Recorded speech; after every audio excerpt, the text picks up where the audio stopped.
ओम शांति। भगवत गीता श्लोक क्लास में आज का श्लोक है 10वें अध्याय का 11वां श्लोक, अध्याय 10, श्लोक नंबर 11। श्लोक है तेषामेवानुकं पार्थ अहम अज्ञानजं तमः नाशयाम्यात्म भावस्तो ज्ञानदीपेन भास्वता। श्लोक दोबारा। तेषामेवानुकं पार्थ अहम अज्ञानजं तमः नाशयाम्यात्म भावस्तो ज्ञानदीपेन भास्वता। श्लोक का संधि विच्छेद है तेषाम एव अनुकम पार्थ अहम अज्ञानजं तमः नाशयामि आत्मभावस्तः ज्ञानदीपेन भास्वता। श्लोक का संधि विच्छेद दोबारा। तेषाम एव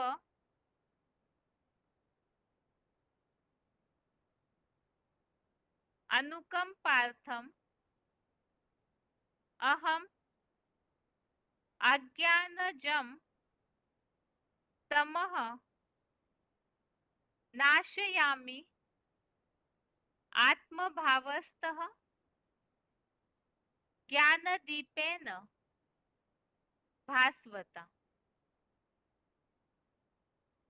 शब्दों के अर्थ है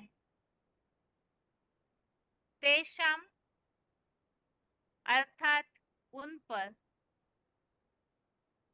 अनुकम पार्थ मेवाहम, इसमें 3 शब्द है। अनुकम पार्थ, अनुकम पार्थम एव अहम। अनुकम पार्थम अर्थात दया करने के लिए, एव अर्थात ही, अहम अर्थात मैं। आत्मभावस्तः अर्थात आत्मस्टार भाव से स्थित, भास्वता अर्थात चमकते हुए, ज्ञान दीपेन अर्थात ज्ञान दीपक द्वारा, अज्ञानजम अर्थात अज्ञानता से उत्पन्न, तमः अर्थात अज्ञान अंधकार को, नाशयामी अर्थात नष्ट कर देता हूँ। शब्दों के अर्थ दोबारा। तेषाम अर्थात उन पर, अनुकम पार्थमेवाहम, इसमें 3 शब्द है। अनुकम पार्थम एव अहम। अनुकम पार्थम अर्थात दया करने के लिए ही, दया करने के लिए, एव अर्थात ही, अहम अर्थात मैं। आत्मभावस्तः अर्थात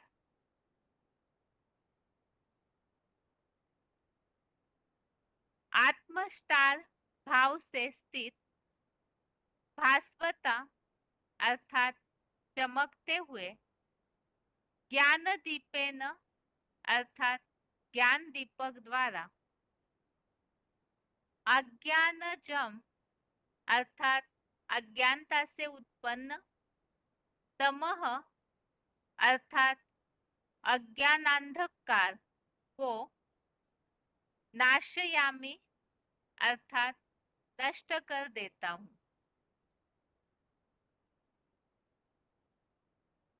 श्लोक का अर्थ है, उन पर दया करने के लिए ही मैं आत्मस्टार भाव से स्थित चमकते हुए ज्ञान दीपक द्वारा अज्ञानता से उत्पन्न अज्ञान अंधकार को नष्ट कर देता हूँ। श्लोकों में इसके पहले हम जो देख रहे हैं बात, फल और प्रभाव सहित भक्ति योग का कथन, तो इसमें जो अव्यभिचारी याद वाले हैं उनको क्या प्राप्ति होती है उसके बारे में हमने समझा।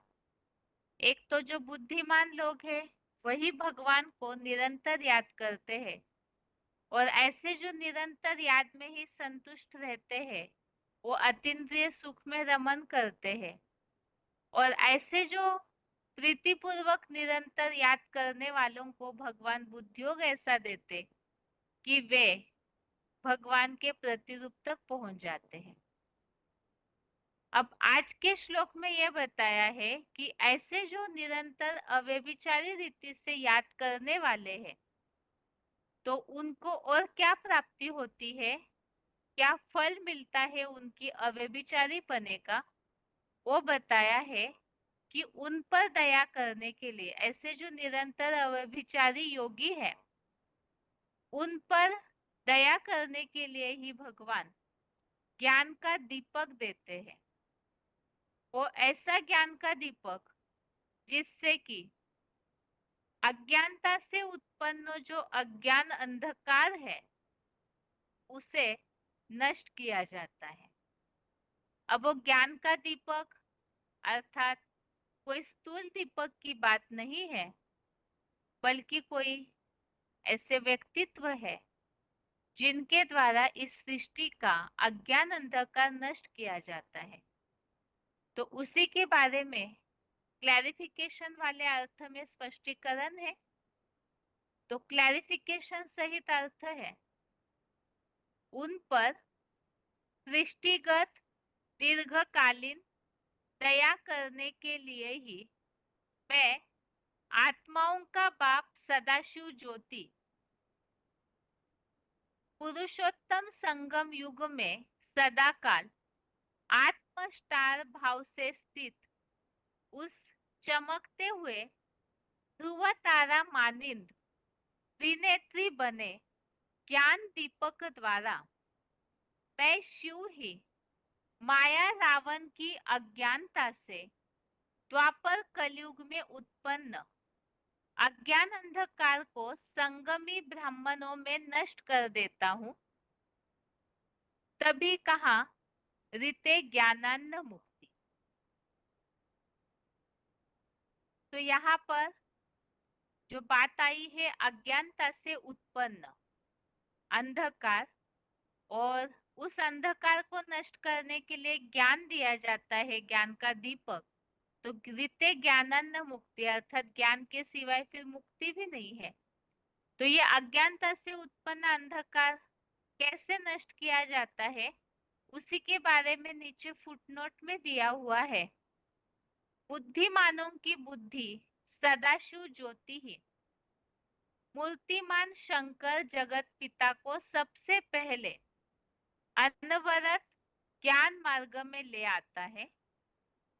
द्वैतवादी द्वापर से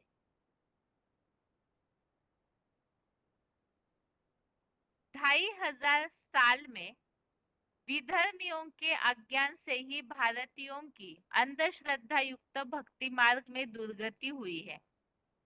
इस दुर्गति से सर्वप्रथम साकार सृष्टि के बीज जगत पिता बाप को ही निकालता है। तो इस तरह से यहाँ इस बात को स्पष्ट किया है, उन पर अर्थात जो निरंतर अव्यभिचारी भक्ति करने वाले हैं उन पर सृष्टि का दीर्घकालीन दया करने के लिए, अर्थात ऐसी जो भक्त है, ऐसे जो भेजे हैं भगवान के, उन पर दया करने के लिए ही भगवान अर्थात सदाशिव ज्योति इस पुरुषोत्तम संगम युग में ज्ञान दीपक देते हैं। और उस ज्ञान दीपक के बारे में यहाँ बताया कि वो सदा काल पुरुषोत्तम संगम युग में वो सदा काल आत्म स्टार भाव से स्थित उस चमकते हुए ध्रुव तारा मानिंद त्रिनेत्री अर्थात वो ऐसा आत्म स्टार में स्थित दीपक है जो ध्रुव तारे की तरह सदैव चमकता है। जितने भी सितारे हैं उनमें एक ध्रुव तारा ही है जो अटल है, अड़ल है और उनकी चमक कभी खत्म नहीं होती। तो ऐसा जो सदैव ध्रुव तारा की तरह चमकने वाला त्रिनेत्री बने ज्ञान दीपक। तो त्रिनेत्री हम जानते हैं कि शंकर का नाम शिव के साथ मिलाया जाता है, अर्थात परमपिता शिव जिस तन का आधार लेकर वो शंकर शिव समान बनते हैं तो उन्हें तीसरा नेत्र दिखाया है। तो वो त्रिनेत्री बने ज्ञान दीपक के द्वारा मैं शिव ही माया रावण की अज्ञानता से द्वापर कलयुग में उत्पन्न अज्ञान अंधकार को नष्ट कर देता हूँ। तो द्वापर कलयुग से ही अनेक प्रकार की भक्ति के कारण जो नीचे फुटनोट में दिया हुआ है, द्वैतवादी द्वापर से 2500 साल में विधर्मियों के अज्ञान से ही भारतीयों की अंधश्रद्धा युक्त भक्ति में दुर्गति हुई है। अर्थात ऐसे अज्ञान के अंधकार में जो फंस जाते हैं तो उन्हें संगम युगी ब्राह्मणों में नष्ट कर देता हूँ, अर्थात उनके अज्ञान अंधकार को ज्ञान दीपक के द्वारा नष्ट किया जाता है। इसीलिए कहा है रीते ज्ञानान्न मुक्ति। तो सबसे पहले तो जो जगत पिता है उनको इस ज्ञान मार्ग में ले आते हैं। उनकी आत्मा का दीपक जब जग जाता है तो जैसे कहते हैं कि पहले धर्मराज का दीपक जलाते हैं।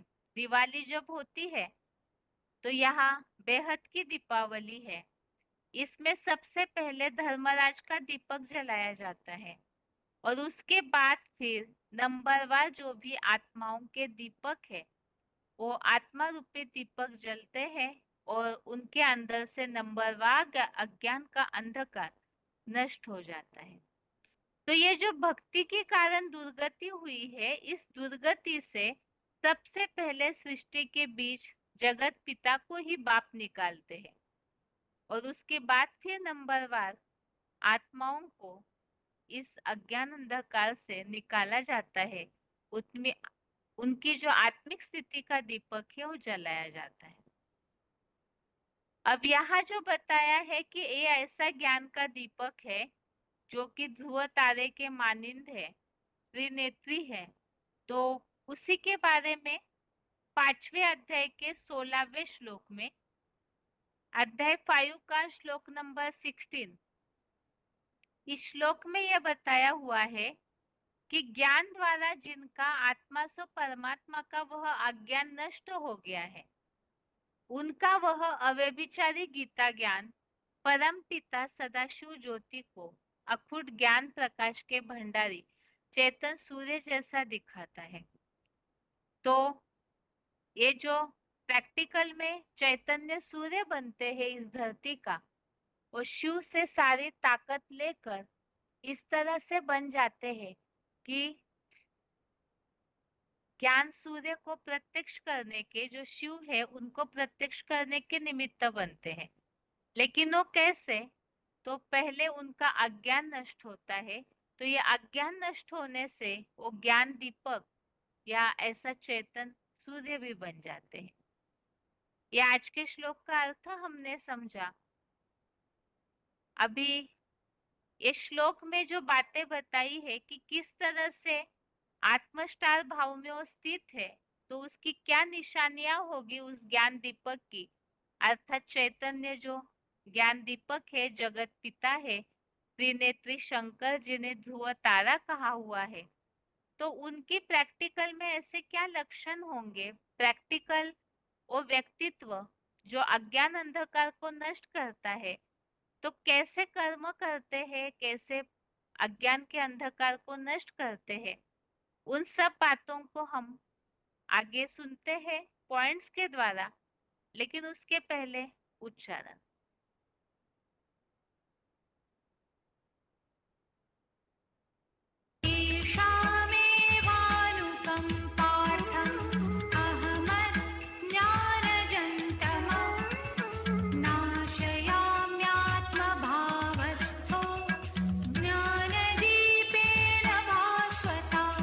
उन पर सृष्टिगत दीर्घकालीन दया करने के लिए ही मैं आत्माओं का बाप सदाशिव ज्योति पुरुषोत्तम संगम युग में सदाकाल आत्मस्टार भाव से स्थित उस चमकते हुए ध्रुवतारा मानिंद त्रिनेत्री हीरो ज्ञान दीपक द्वारा मैं शिव ही माया रावण की अज्ञानता से द्वापुर कली में उत्पन्न अज्ञानांधकार को संगमी ब्राह्मणों में नष्ट कर देता हूँ। तभी कहा ऋते ज्ञानान मुक्ति। बुद्धिमानों की बुद्धि सदाशिव ज्योति ही मूर्तिमान शंकर जगत पिता को सबसे पहले अनवरत ज्ञान मार्ग में ले आता है। द्वैतवादी द्वापर से 2500 साल में विधर्मियों के अज्ञान से ही भारतीयों की अंधश्रद्धायुक्त भक्ति मार्ग में दुर्गति हुई है। इस दुर्गति से सर्वप्रथम साकार सृष्टि के बीज बाप को ही निकालता है।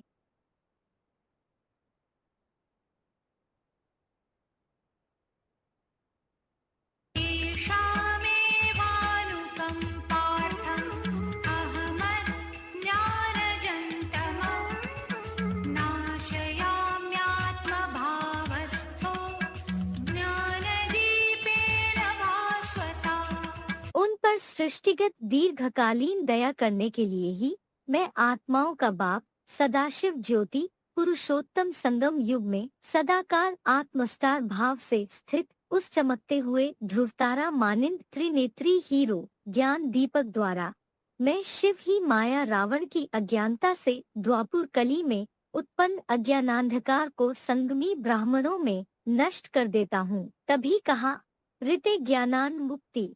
बुद्धिमानों की बुद्धि सदाशिव ज्योति ही मूर्तिमान शंकर जगत पिता को सबसे पहले अनवरत ज्ञान मार्ग में ले आता है।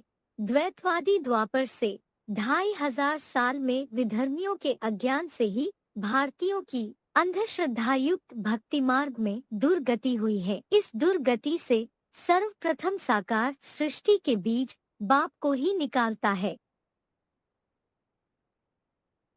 आगे है points. VCD number 2374, VCD number 2374 1 घंटा 2 मिनट 1 आवर 2 मिनट्स के बाद से लिया हुआ पॉइंट है।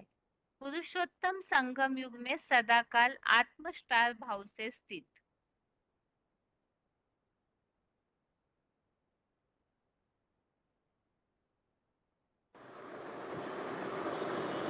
शिव बाप पुरुष है ना? क्या है? पुरुष। पुरु माने शरीर रूपी पुरी। श माने शयन करने वाला। शरीर रूपी पुरी में आनंद से शयन करने वाला। कभी कोई उसे परेशानी नहीं। भले पतित शरीर में आता है, पतित दुनिया में आता है, लेकिन उस शरीर में उस दुनिया में उसको कोई परेशानी अनुभव नहीं होती। क्योंकि उसे क्यों नहीं अनुभव होती? और मनुष्य आत्माएं, वो भी तो आत्माएं हैं। उनको इस दुनिया में, खासकर कलयुगी दुनिया में परेशानी क्यों अनुभव होती है?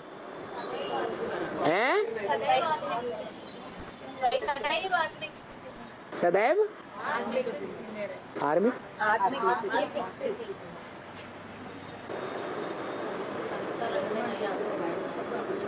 संगम युग में जो भी पार्ट बजाता है तो सदा आत्मिक स्थिति में रहता है ना? है नहीं रहता है? अरे सुप्रीम सोल, बाप, आत्माओं का बाप, जिसका कोई बाप नहीं सृष्टि पर आता है तो सदैव आत्मा की स्थिति में नहीं रहता, वो तो सदैव आत्मा की स्थिति में रहता है। ये जरूर बताता है कि मैं जब आता हूं तो तुम बच्चों को आप समान नंबरवार बनाता हूं। तो कोई तो अव्वल नंबर आप समान बाप समान बच्चा बनता होगा। निराकारी, निर्विकारी, निरहंकारी। निरंतर निराकारी बनेगा तो उसके अंदर 11वीं इंद्री मन अपना काम करेगी।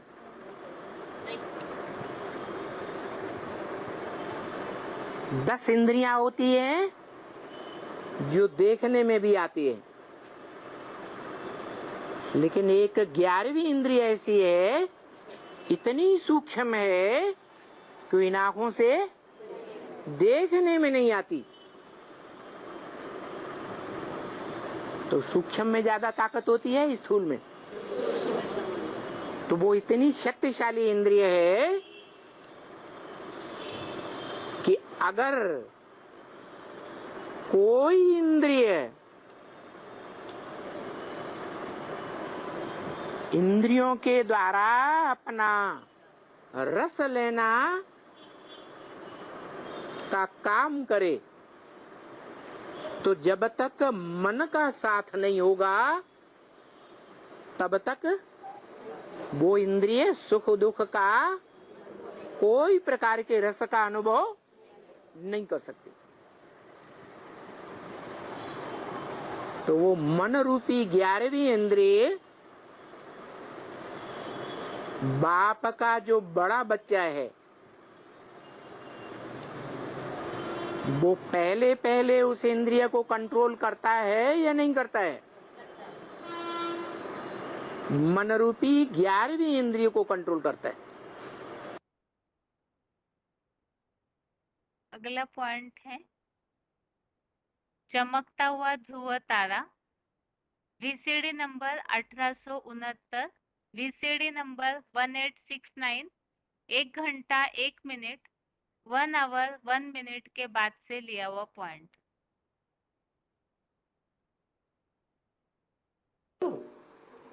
देखो सितारे हैं ना, उनमें लकी कौन है?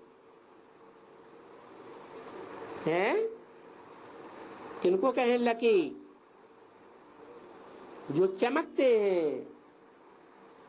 उनमें ज्ञान की चमक होगी या नहीं होगी? उनकी महिमा है, ये ध्रुव तारा है, ये फलाना तारा है। अगला पॉइंट है ध्रुव तारा मानिंद त्रिनेत्री, VCD number 38, VCD number 38, 45 minute 45 minutes के बाद से लिया हुआ पॉइंट। अलग अलग माना खड़ा डंडा, माना जो आत्मा आज से लेकर के और अंत तक के पुरुषार्थ में जब बाप का पार्ट बजाती है, परमात्मा पार्ट बजाती है, जिस आत्मा के द्वारा परमात्मा पार्ट बजाते हैं, क्योंकि परमात्मा तो ज्योति बिंदु है, वो तो न खड़ा डंडा है न पड़ा डंडा है। खड़ा डंडा है इस सृष्टि की पहली आत्मा, जिसे कहा जाता है राम, जिसे सृष्टि में दूसरे धर्म वाले कहते हैं एडम, आदम, सृष्टि का आदि पुरुष। हिंदुओं में उसको कहते हैं आदिदेव शंकर। तो वो सृष्टि के आदि पुरुष में वो निराकार ज्योति बिंदु प्रवेश करता है। वो जब परमात्मा पार्ट के रूप में संसार में प्रत्यक्ष होता है ब्राह्मणों की दुनिया के बीच में, तो वो खड़े डंडे के रूप में दिखाई दिया, इसलिए उसको कहते हैं अलग। अलग माना आज से लेकर के अंत तक खड़ा रहने वाला। जितने भी सितारे हैं वो सब चलायमान है, 9 लाख सितारे। एक सितारा ऐसा है जो अपनी जगह पे खड़ा रहता है। कौन सा सितारा है? ध्रुव तारा। ध्रुव तारा अपनी जगह पर अटल रहता है, अखंड रहता है, इसलिए वही परमात्मा शिव का साकार स्वरूप है, जिसे शंकर कहा जाता है। वो है अलग और वे। अगला पॉइंट है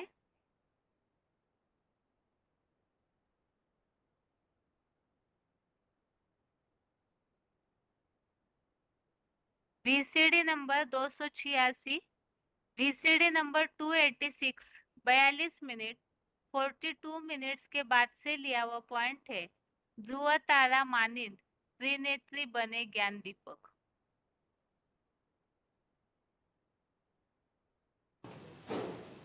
तो बताया पहले पहले दीपक कौन सा जलाया जाता है?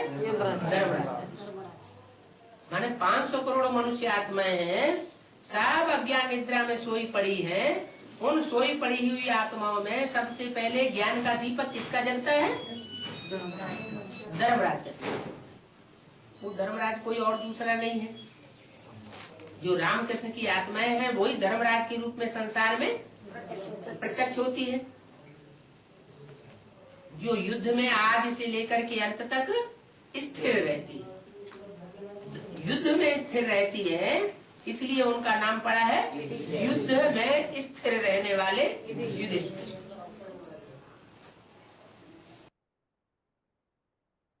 अगला पॉइंट है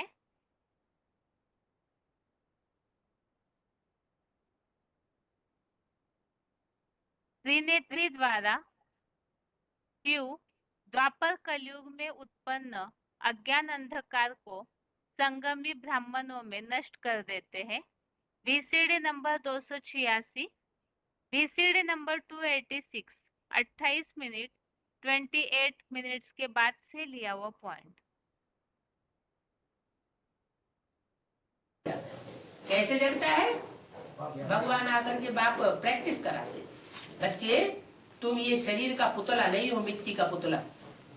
ये मिट्टी का पुतला 5 तत्वों का पुतला है। कहाँ है? पृथ्वी, जल, वायु, अग्नि, आकाश। ये तो जड़ तत्व है।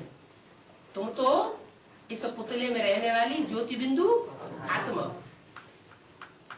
ये आत्मा रूपी दीपक तुम्हारा अभी सोया हुआ है, क्योंकि तुम अपन को आत्मा नहीं समझते। क्या समझते हो? देह समझते हो। अपन को भी देह समझते हो और दूसरों को भी देह समझते हो। अब क्या करना है?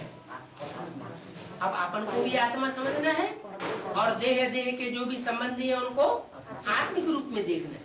ये प्रैक्टिस जब पक्की पड़ जाएगी तो प्रैक्टिस करते करते तुम दूसरों को भी भ्रकुटी के मध्य में जगता हुआ दीपक के रूप में देखोगे, सितारे के रूप में देखोगे और अपने को भी देखोगे। तो ये जब आत्मा रूपी दीपक जगते हैं तो उन दीपकों में कोई कोई दीपक है जो पहले जगते हैं। जैसे दिखाते हैं, शंकर जी के सर के ऊपर 8 मणके रखे हुए हैं। वो 8 मणके हैं 8 आत्माओं की अलग। क्या वो 8 आत्माएं श्रेष्ठ आत्माएं हैं दुनिया की, जो पहले जगती है। अपने देह भान को भूल जाती हैं और अपने को क्या समझती हैं? मैं ज्योति बिंदु आत्मा हूँ, चमकता हुआ सितारा हूँ। ये आत्माएं संसार की सर्वश्रेष्ठ आत्माएं, 8 आत्माएं। 9 जिनको नवग्रह के रूप में जब जब कोई अनुष्ठान होता है तो भारत में उनकी पूजा होती है। कोई भी अनुष्ठान होगा तो उन नवग्रहों की जरूर पूजा होगी। वो श्रेष्ठ आत्माएं। उसके बाद ये तो हुई पहली अवली, पहले दीपकों की अवली। फिर होती है 108 दीपकों की अवली। 108 दीपक जगते हैं। 108 दीपक सब धर्म की चुनी हुई श्रेष्ठ आत्माएं। अगला पॉइंट है VCD number 2201, VCD number 2201 12 minute 12 minutes के बाद से लिया हुआ पॉइंट है रीते ज्ञानान्न मुक्ति।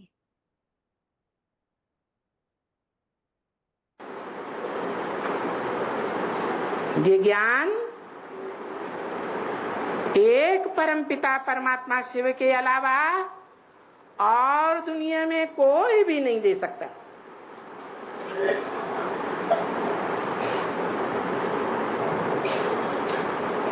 वो ज्ञान का दाता एक है और अज्ञान के दाता अनेक हैं। जो अनेक मनुष्य गुरु अज्ञान के दाता हैं, उनके आने के बाद हिस्ट्री में ये साबित होता है, जो 2500 वर्ष की हिस्ट्री प्रूफ सहित मिलती है,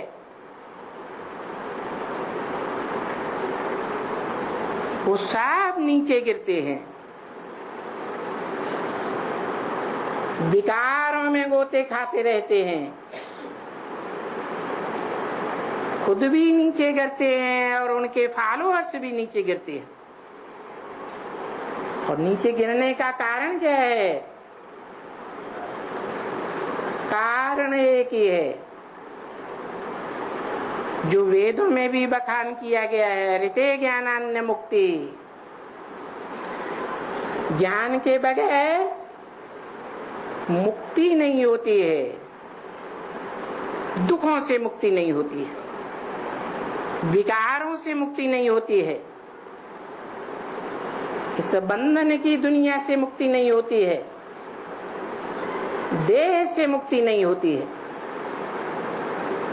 ज्ञान से मुक्ति और अज्ञान से जन्म जन्मांतर का क्या होता है? बंधन होता है। सब देह के बंधन में बंधे हुए। अगर कोई चाहते भी हैं कि हम सुइसाइड कर लें, देह के बंधन से मुक्त हो जावें, परंतु उन्हें पता नहीं है कि और ही जास्ती बंधन में बंध जाते हैं। भूत प्रेत का चोला मिलता है। भूत प्रेत सूक्ष्म शरीरधारियों को कहा जाता है। वो सूक्ष्म शरीरधारी आत्माएं जिनको शरीर नहीं मिलता कर्म करने के लिए, वो कर्मों के बंधन से तो छूटती हैं, लेकिन फिर लंबे समय तक भटकती रहती है। अगला पॉइंट है वीसीडी नंबर 2294, वीसीडी नंबर 2294, 1 घंटा 15 मिनट 1 आवर 15 मिनट्स के बाद से लिया हुआ पॉइंट है। सदाशिव सबसे पहले शंकर को ज्ञान मार्ग में ले आते हैं।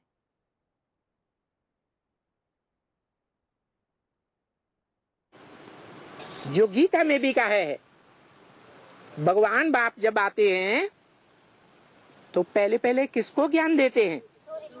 सूर्य को ज्ञान देते हैं। वो आत्मा ज्ञान सूर्य के मानिंद है।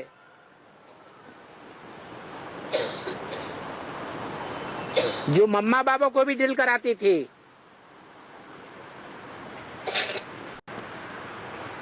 ज्ञान चंद्रमा ब्रह्मा भी उससे ज्ञान की रोशनी लेता है। नहीं तो ब्रह्मा को अपने साक्षात्कारों का ही पता नहीं चला।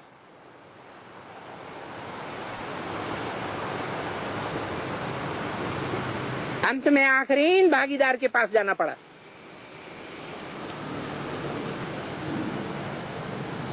वो लौकिक दुनिया का भी भागीदार और अलौकिक दुनिया में भी भागीदार है।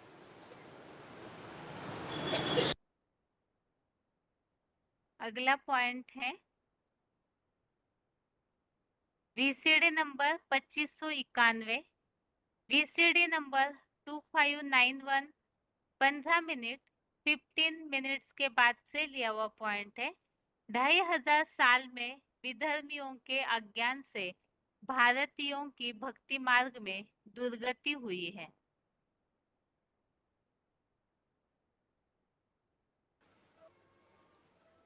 क्योंकि ज्ञान एक से आता है और भक्ति अलग चीज है। कैसे अलग है? भक्ति अनेकों से आती है। रावण से आती है भक्ति। तो रावण के कितने सिर हुए? 10 सिर हुए। तो 10 धर्म हैं जो अपनी अपनी अलग अलग बातें बताते हैं। तो वो सारा भक्ति हो गया। भक्ति को ज्ञान नहीं कहा जाता है। कभी इसके पीछे भागो, कभी उसके पीछे भागो, उसको भक्ति कहा जाता है। भागते रहते हैं। देखो, इसे ब्रह्मा ने 12 गुरु किए, मिला कुछ भी नहीं। तो देखो, भक्ति अंधश्रद्धा की चीज है। अंधे होकर भागते रहते हैं। इसलिए ज्ञान को भक्ति नहीं कहा जाता, क्योंकि ज्ञान है जानकारी। जानकारी किसकी? मुख्य अपनी और अपने बाप की। अपने को जान लिया मैं कौन हूं, और अपने बाप को जान लिया मैं भी निराकार आत्मा ज्योति बिंदु, मेरा बाप भी निराकार आत्मा ज्योति बिंदु। फिर बात पूरी हो गई क्या? है? नहीं हो गई, क्योंकि निराकार कैसे पढ़ाएगा, ज्ञान कैसे देगा? देखो, सतयुग त्रेता में भक्ति नहीं होती। क्यों? कि वहां तो हर देवात्मा को अपना अपना पक्का ज्ञान होता है कि मैं ज्योति बिंदु आत्मा हूं, मैं शरीर नहीं हूं। इसलिए अपनी इच्छा से शरीर छोड़ देते हैं। और फिर द्वापर कलयुग में भक्ति आ जाती है, क्योंकि भूल जाते हैं कि मैं कौन हूं। अपन को देह समझते हैं। तो जिनमें धर्म पिताओं में देह भान है, उनका वर्चस्व बढ़ जाता है। तो कहते हैं ना, यथा राजा तथा प्रजा। तो ये भी दुनिया एक परिवार हो गई ना। राजाएं अलग अलग, तो राज्य भी अलग अलग, तो भाषाएं भी अलग अलग, तो समझानी भी अलग अलग। तो फिर द्वैतवादी द्वैतवादी द्वापर कहा जाता है। क्यों? क्योंकि दो दो बातें शुरू हो जाती हैं। क्योंकि हाफ समय में भक्ति है और हाफ समय में ज्ञान है। क्या? देह का वर्चस्व, देह भान का वर्चस्व भी आधा कल्प रहता है, और आत्मा का, आत्म भाव का वर्चस्व भी आधा कल्प रहता है। तो देखो, आधा आधा हो गया, जाया भी जाता है। दिन और रात, ज्ञान है दिन और भक्ति है रात। भटकते रहो, भागते रहो, मिलता कुछ भी नहीं। अगला पॉइंट है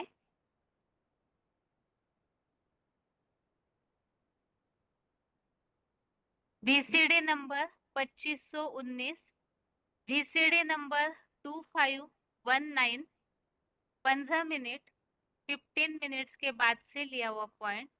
शिव सर्वप्रथम सृष्टि के बीज को दुर्गति से निकालते हैं।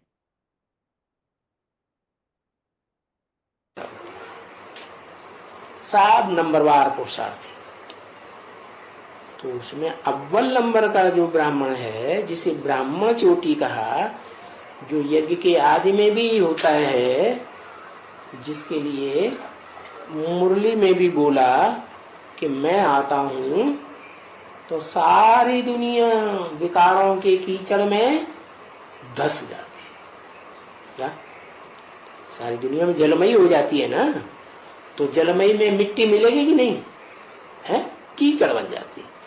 तो उस कीचड़ में, बेअभिमान की मिट्टी में सारी दुनिया डूब जाती है, सिर्फ एक चोटी बचती है, उसको कहा ब्राह्मण चोटी। वो चोटी पकड़ के खींचता है, माने वही आदम, क्या एडम की आत्मा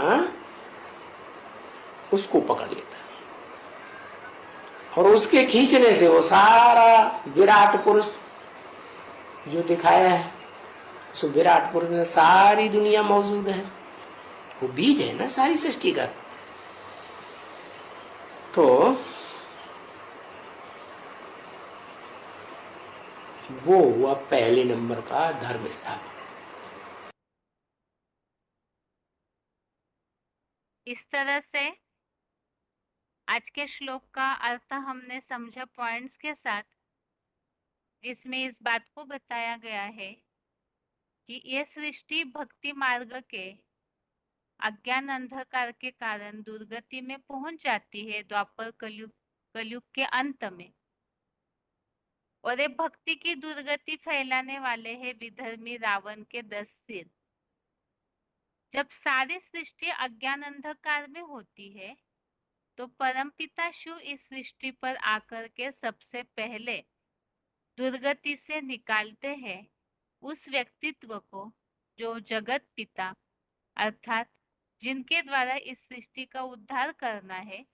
तो बताया विराट पुरुष में से जो ब्राह्मण चोटी है उसे पहले खींचते हैं, ताकि वो जो कीचड़ में फंसी हुई सृष्टि है वो निकल आए। और इसी के बारे में हमने आगे समझा कि इस तरह से सबसे पहले जब जगत पिता को निकाला जाता है तो उनके ज्ञान का दीपक जलाया जाता है, अर्थात ही जिसके लिए कहा जाता है दीपावली जब होती है तो पहले पहले धर्मराज का दीपक जलता है, उसके आधार से फिर आगे 108 दीपक जलते हैं, तो उनके अज्ञान अंधकार को नष्ट किया जाता है। तो सारी सृष्टि के लिए सृष्टिगत दीर्घकालीन दया करने के लिए एक ज्ञान का दीपक दिया जाता है, जो ज्ञान का दीपक सदैव चमकता है। इस तरह से तो पुरुषोत्तम संगम युग में वो जगत पिता सृष्टि का बीज जो ज्ञान का दीपक बनते हैं, वो आत्मिक स्थिति के आधार से पूरी तरह से चमकते रहते हैं, जिन्हें ध्रुव तारा बोला है। वही त्रिनेत्री भी है जो अचल और अडोल रहते हैं, और उनके द्वारा अज्ञान अंधकार नष्ट किया जाता है, जिसके लिए हमने समझा रीते ज्ञानानंद मुक्ति, ज्ञान के सिवाय मुक्ति नहीं हो सकती है।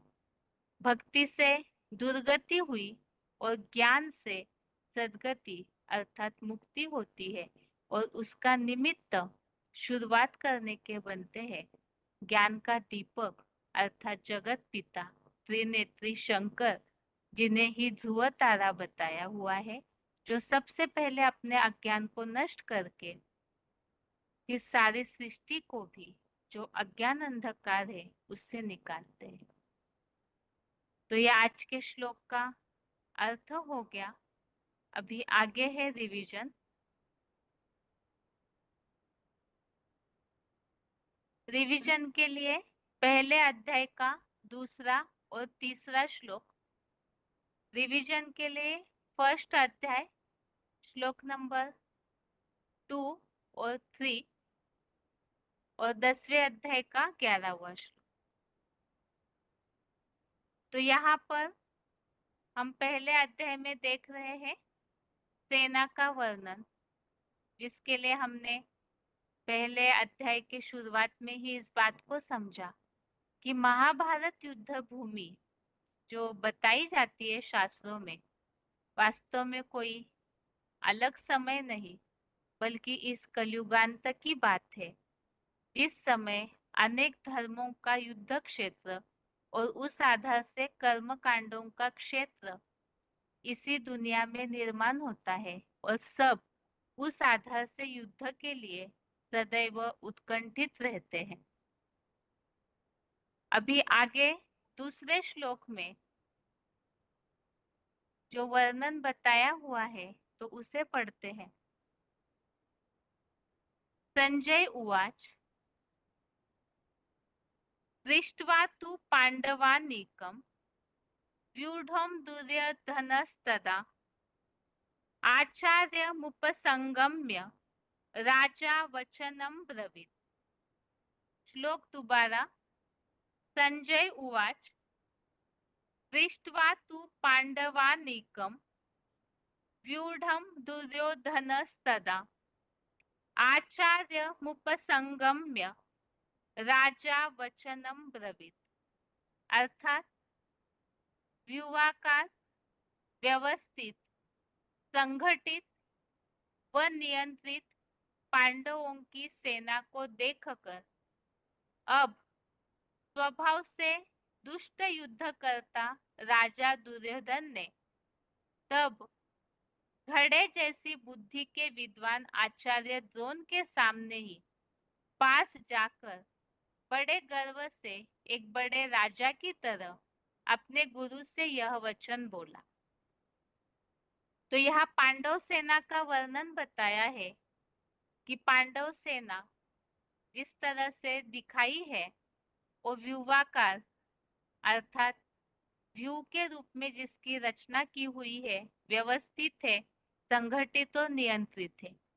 तो उस पांडव सेना को देखकर दुष्ट युद्ध करता दुर्योधन अपने आचार्य अर्थात द्रोणाचार्य के पास जाकर के बोले, अर्थात उस सेना के बारे में उन्होंने द्रोणाचार्य को बताया। जो बताया वो अगले श्लोक में है। बाकी यहाँ जो उल्लेख आया है पांडव सेना का संगठित, नियंत्रित, व्यवस्थित, वो कैसी होनी चाहिए उसके बारे में अव्यक्तवाणी का पॉइंट नीचे दिया हुआ है।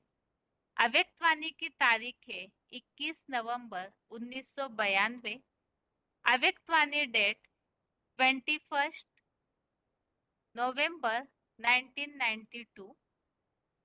पांडव सेना हो ना, सेना अलबेली रहती है या अलर्ट रहती है? सेना माना अलर्ट, सावधान, खबरदार रहने वाले। अलबेला रहने वाले को सेना का सैनिक नहीं कहा जाएगा। तो पांडव सेना अर्थात ही सदैव ही उनमें संगठन की शक्ति होगी, सेनापति के नियंत्रण में होंगे और व्यवस्थित। तो उसी के बारे में अव्यक्तवाणी में बताया, सदैव अलर्ट, सावधान और खबरदार रहने वाले। अलबेलों को सैनिक पांडव सेना का नहीं कहा जाए। दूसरा यहाँ द्रोणाचार्य का उल्लेख आया हुआ है श्लोक में, तो उसके बारे में वीसीडी पॉइंट दिया हुआ है। VCD number 1454, VCD number 1454। Dronacharya कौन है? द्रोण माना क्या? द्रोण माने घड़ा, आचार्य माना आचार्य।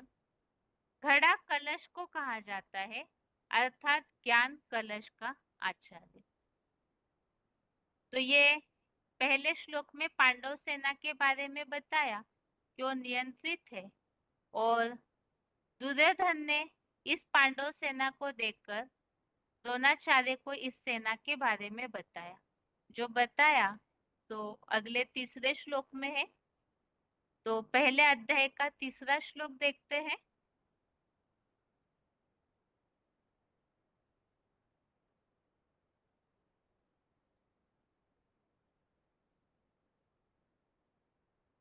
पश्येतां पाण्डुपुत्राणाम् आचार्य महतीं चमुं व्यूढां द्रुपदपुत्रेण तव शिष्येन धीमता।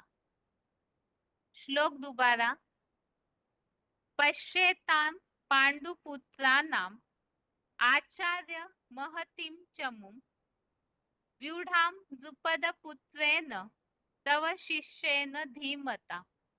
अर्थात विकारी मानव निर्मित ढेर शास्त्रों के प्राचार्य माने जाने वाले ये आचार्य अपने बुद्धिमान बने शिष्य द्रुपद पुत्र धृष्टद्युम्न द्वारा व्यूह रूप में सजाई गई पांडु पुत्रों की इस थोड़े समय में इतनी शीघ्रता से निर्मित विशाल ज्ञान शस्त्र सज्जित पर्वताकार सेना को देखिए।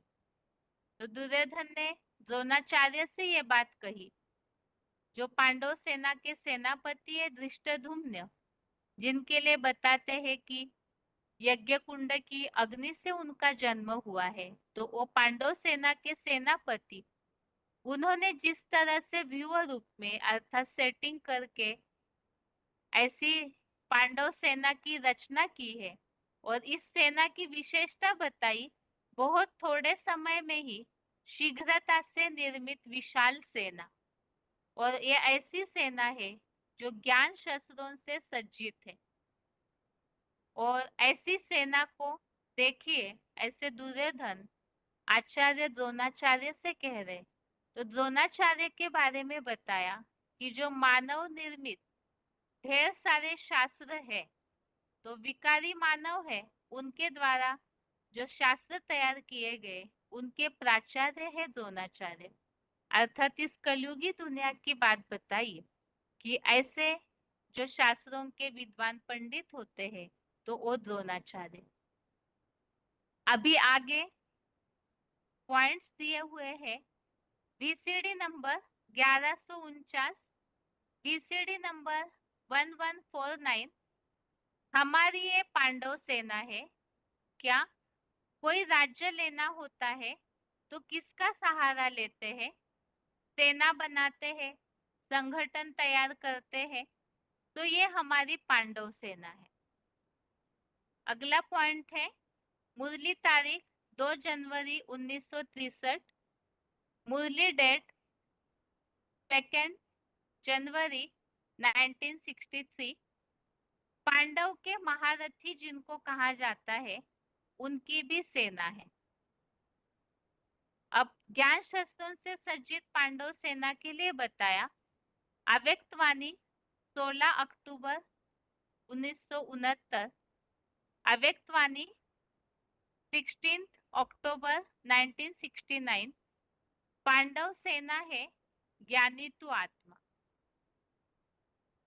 अगला पॉइंट है वीसीडी नंबर 1652, वीसीडी नंबर 1652। बच्चों ने समझा है हमारी पांडव सेना रूहानी सेना है। रूहानी बाप के द्वारा बच्चों को रूहानी ज्ञान मिलता है।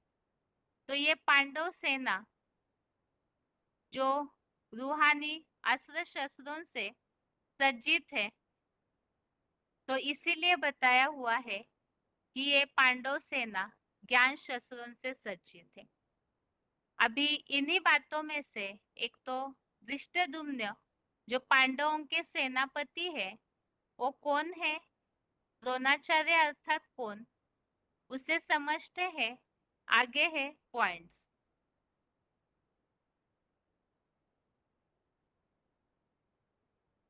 वार्तालाप नंबर 1105, डिस्कशन नंबर 1105, द्रोणाचार्य और भीष्म पितामह, 40 मिनट के बाद से लिया हुआ पॉइंट। कौरवों और पांडवों के गुरु द्रोणाचार्य और भीष्म पितामह हैं, तो गुरु और पितामह हमेशा कौरवों का साथ क्यों देते थे?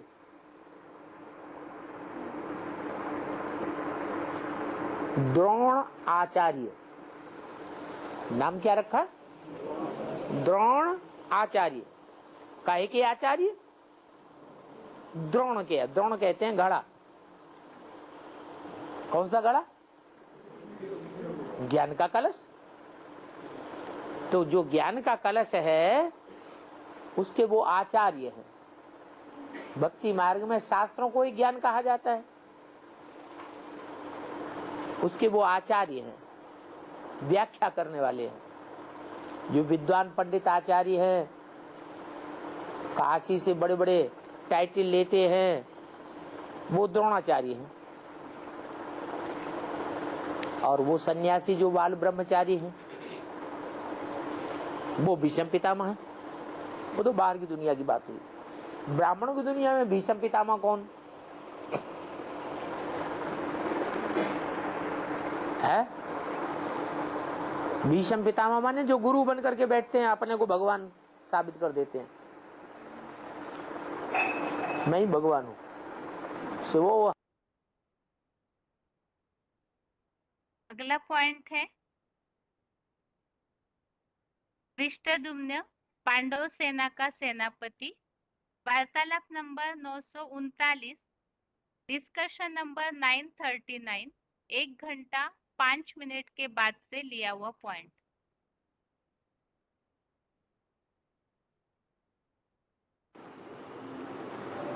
जो नई सृष्टि होती है उसमें बच्चा पहले पैदा होता है या बच्ची पहले पैदा होती है? बच्चा पहले जन्म लेता है। तो धृष्टद्युम्न पहले पैदा हुआ और बाद में द्रौपदी बाद में पैदा हुई। वो कोई दुष्ट ऐसा नाम क्यों ऐसा? दुष्ट नहीं है, धृष्ट। हाँ, धृष्ट का मतलब है अड़ियल, स्वभाव संस्कार से हिलने वाला नहीं। पांडव सेना का सेनापति था। अगला पॉइंट है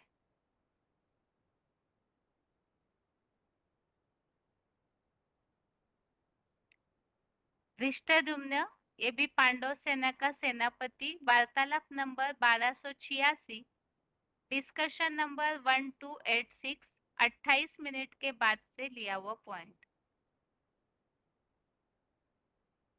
लिखा हुआ है शास्त्रों में जो भी बातें हैं उनका अर्थ स्थूल में ले लिया गया है या बेहद में लिया गया है? उनकी बुद्धि हद की है तो हद में अर्थ उठाए हैं, और हमको बेहद के बाप से बेहद की बुद्धि मिली हुई है।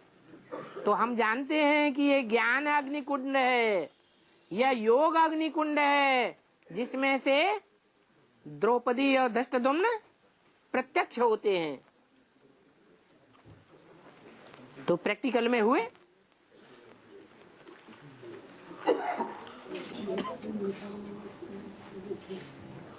धृष्टद्युम्न क्या कौन है बाबा? धृष्टद्युम्न द्रौपदी के साथ, जगदम्बा के साथ जगदपिता की प्रत्यक्षता है या नहीं है? है? तो बस पांडव सेना का पहला सेनापति कौन हुआ? धृष्टद्युम्न हुआ। ये तो पहले अध्याय के दूसरे और तीसरे श्लोक संबंधित पॉइंट हमने समझे। अभी आगे है आज का श्लोक।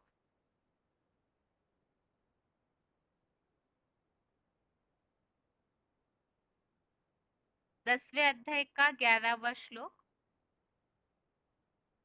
तेषामेवानुकं पार्थ अहम अज्ञानजं तमः नाशयाम्यात्मभावस्थो ज्ञानदीपेन भास्वता। अर्थात उन पर सृष्टिगत दीर्घकालीन दया करने के लिए ही मैं आत्माओं का बाप सदाशिव ज्योति पुरुषोत्तम संगम युग में सदाकाल आत्मस्टार भाव से स्थित उस चमकते हुए ध्रुव तारा मानिंद त्रिनेत्री बने ज्ञान दीपक द्वारा मैं शिव ही माया रावण की अज्ञानता से द्वापर कलयुग में उत्पन्न अज्ञान अंधकार को संगमी ब्राह्मणों में नष्ट कर देता हूँ। तभी कहा ऋते ज्ञानान्न मुक्ति। यहाँ श्लोक अभी अभी हमने समझा है। अज्ञानता का अंधकार नष्ट करने के लिए परमपिता शिव इस सृष्टिगत आत्माओं के लिए ध्रुव तारा त्रिनेत्री बने ज्ञान दीपक को देते हैं। और वो अज्ञानता का अंधकार किस तरह नष्ट होता है, कैसे निर्माण होता है, उसके लिए नीचे फुटनोट में दिया है कि बुद्धिमानों की बुद्धि सदाशिव ज्योति ही मूर्तिमान शंकर जगत पिता को सबसे पहले अनवरत ज्ञान मार्ग में ले आता है। द्वैतवादी द्वापर से 2500 साल से विधर्मियों के अज्ञान से ही भारतीयों की अंधश्रद्धा युक्त भक्ति मार्ग में दुर्गति हुई है। इस दुर्गति से सर्वप्रथम साकार सृष्टि के बीज जगत पिता बाप को ही निकालता है। तो ये शंकर त्रिनेत्री, वही ध्रुव तारा, वही जगत पिता, सबसे पहले वो ज्ञान का दीपक जलता है और उस आधार से सृष्टिगत अज्ञान अंधकार नष्ट किया जाता है, अर्थात सबकी आत्माओं का दीपक जलाया जाता है। इसी संबंधित श्लोक हमने समझा, रेफरेंस 5वें अध्याय का 16वां, जिसमें वो जगत पिता अर्थात अपने अज्ञान को नष्ट करके वो इस तरह बन जाते हैं जो ज्ञान सूर्य को ऐसा प्रत्यक्ष करते हैं कि सूर्य जैसा दिखाते हैं। इस तरह से आज के रिवीजन के साथ आज का श्लोक हम पूरा हुआ है। श्लोक नंबर एक बार फिर से, पहले अध्याय का दूसरा और तीसरा श्लोक, फर्स्ट अध्याय श्लोक नंबर 2, 3 और 10वें अध्याय का 11वां अध्याय 10 श्लोक नंबर 11। इस तरह से आज के लिए गीता क्लास यहाँ पूरा होता है। ओम शांति।